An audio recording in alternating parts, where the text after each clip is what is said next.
Nandito po tayo ngayon sa Upper Antipolo at meron po tayong single attached house and lot na ipipicture sa araw na to. Ito po siya, 2-story siya.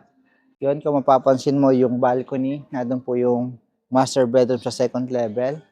Ito yung 2-panel ng gate, papunta sa inyong 2-car carport. At ito naman yung pedestrian gate, pasok tayo dito sa loob.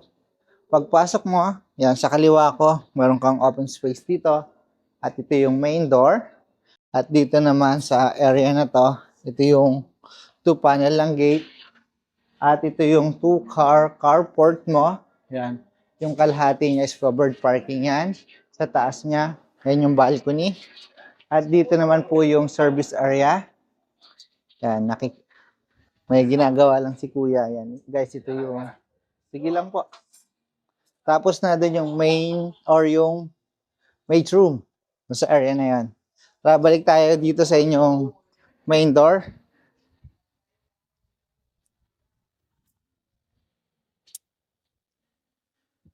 Yan guys, pagpasok mo dito sa main door, ito yung living area, tapos dun sa side na yun, dun yung dining, high ceiling ito.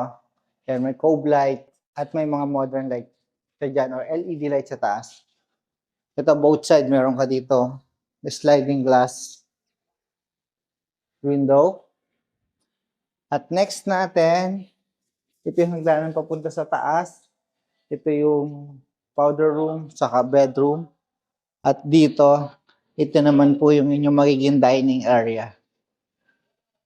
And meron din siyang pinlight sa taas at meron siyang modern light doon sa gitna. At ito may sliding glass door papunta sa inyong 2-car carport. Next natin, yung kitchen. Yan guys, meron lang ginagawa dito sa may ceiling, yung ilaw. Pero tapos na tong kitchen. Naka-UV type of kitchen siya. Both side ko, na dito yung upper cabinet. At dito naman po yung provision for range hood. Dito yung cooktop. At yung electrical panel, na dito po siya. Sa drawer na ito. Yan, labas na tayo dito. At tingnan naman natin yung bedroom.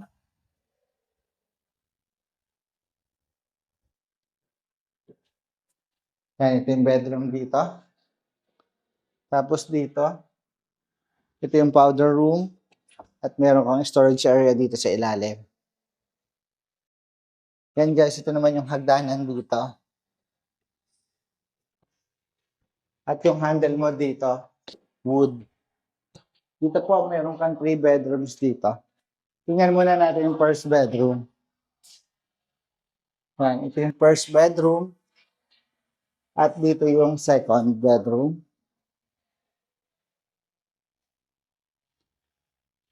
At next natin, yung master bedroom. Yan guys, ito yung master bedroom. Meron po siyang balcony dito. At dito naman, ito yung walk-in closet. Yan, walk-in closet. Tapos ito yung toilet and bathroom. At ito yung shower. Yan guys, sa mga naghahanap ng single attached house and lot dito sa Upper Antipolo, ito po. Matatagpuan niyo po ito sa St. Judith Subdivision. Ito po sa Antipolo.